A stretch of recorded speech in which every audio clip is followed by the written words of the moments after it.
Peace be with you.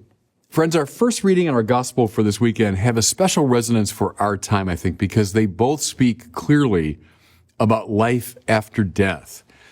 Now, I say it has resonance for our time because there's coming more and more to be a dominant secularist or materialist ideology that says all there is the world that we can see and measure empirically. All there is matter in motion. Big Bang happened, the world came into being, eventually it will pass out of being. We live for a very short time, and then, we die and our bodies go back into the earth. The universe itself will wind down. I mean, that's the materialist, secularist view of the world. It might surprise you to hear this. It surprises a lot of religious people, but the view that there is nothing after this life for us was actually commonly held throughout much of the Old Testament period. You look at the text of the Old Testament, you'll find some that begin to make a sort of tentative reference of an afterlife or toward life after death. But a lot of the Old Testament, the standard view was, that death is the end, and we go back into the earth. When the psalmist, for example, prays to the Lord, well, can dust give you praise? The point he's making is, well, yeah, now that I'm alive, I can give you praise, but dust, once I'm gone, I can't give you any praise. Well, the first reading for today is from the second book of Maccabees, and it's one of the most extraordinary texts in the Old Testament because it's one of the relatively few Old Testament passages that clearly indicate the existence of life after death. And the setting is fascinating. So we're looking at the 2nd century BC in Israel, a time when a Hellenizing culture was trying to impose itself upon Israel. So here I'm talking about the cultural and political descendants of Alexander the Great, now moved into this, part of the world, and they're trying to impose upon conquered Israel the sort of Greek way of life. And much of that life, we eventually took in and we've adopted Greek philosophy and so on and so forth. But at the time, it was seen by many in Israel as an affront. It was outrageous. It's interesting to me that go up and down the centuries, you'll find conquering nations from ancient times to our own time always think they're offering something good. That's why they want to spread their empire around the world. And the ancient Greeks were no different. They wanted to Hellenize the world. But they met in Israel with strenuous resistance. It was led by this fellow, Judas Maccabeus, hence the Maccabees books. Maccabeus just means the hammer. So Judas and his brothers, Judas and his family gathered a lot of followers around them, and they resisted this Hellenizing influence. They took up arms against the Greeks. Read the books of Maccabees for all the details of those battles. But that's the setting, everybody, for the story that we read in our first reading. And it's remarkable. What's happened is this mother and 7 of her sons have been captured, and they're being forced to eat pork, which was against a Jewish law. The hope probably was that we get these people to give in, they'll cause others to give in. That's the usual method that conquerors use. If I can get some leaders in the society to cave in, people will follow suit. So my guess is this woman and her sons were prominent players. And so pressure is put on them to give in. Well, they don't. And what follows is a kind of horrific tale as one by one, in the presence of their mother, these sons are put to death. But the speeches they give before they die are magnificent, and they're at the heart of our reading. Here's what one says. We are ready to die rather than to transgress the laws of our ancestors. And then another son, he puts out his hands because the torturers are threatening to cut off his limbs. He says, it was from heaven that I received these. For the sake of his laws, I disdain them. From him, I hope to receive them again. Extraordinary, isn't it? He's about to die, and he holds out his own hand and says, I disdain them out of love for the law of God. But at the same time, just as he gave them to me, I trust he will give them back to me again. the last brother, just before he dies, says this: "It is my choice to die at the hands of men, with the hope that God gives of being raised up again by him." Again, this was not a common view in the Old Testament, but here we see it on vivid display. See, it's more than a story of great courage. It is that, of course, and we honor these people for their courage, but it's a story of great theological significance because of the assertion of belief in life after death. Notice, please, these young men are not operating out of a sort of Puritanism or a dualism or a Platonism that would say, sure, these bodies are fallen, and I'm eager to get rid of them, and I want to die so I can go up to heaven. There's no disdaining of the body in itself.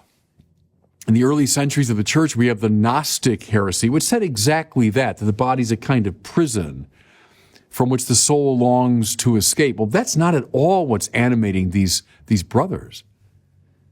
No. They're offering their hands and their tongues, and cut their tongues out, their limbs, their very bodies, in the hope that they will receive them again. The risen life, see, here's the interesting point. The risen life they're anticipating is not a purely spiritual one. Not Plato's fantasy of a disembodied existence. Rather, it's one that involves the body, raised to a higher pitch of perfection. I think there are an awful lot of Christians who hold to something that's more Platonic than biblical. What I mean is, they tend to think of the afterlife as the soul escaping from the body and going up to this purely spiritual place called heaven. But see, that's not the object of Christian hope. What do we hope for? Not a disembodied, purely spiritual existence. We hope for the resurrection of the body. Now, in Christ's resurrection from the dead, we see this now on full display. But how wonderful that in this story from Maccabees, it's anticipated.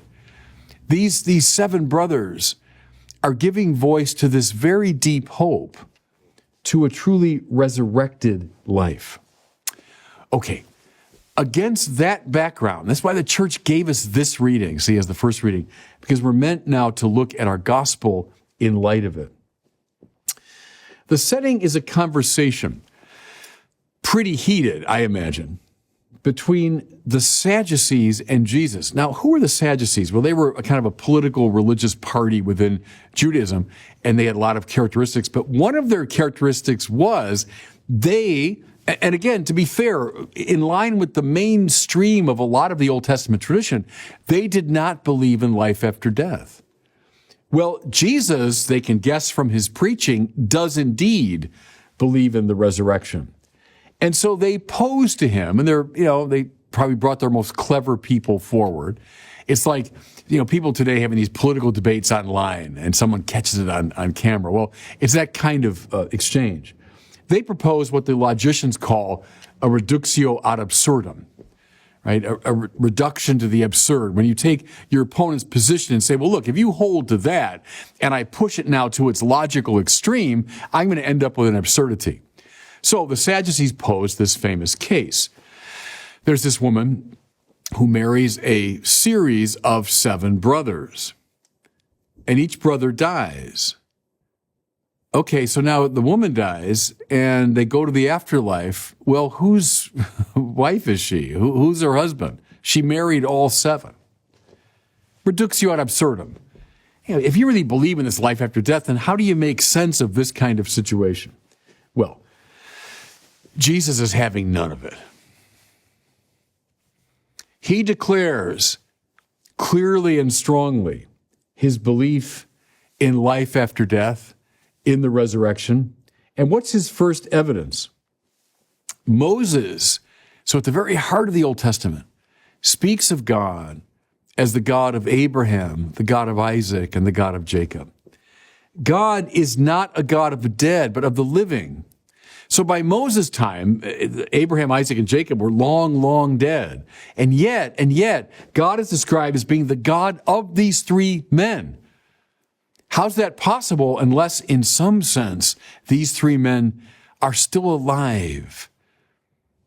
They're still alive in the presence of God. How's he further answered the Sadducees?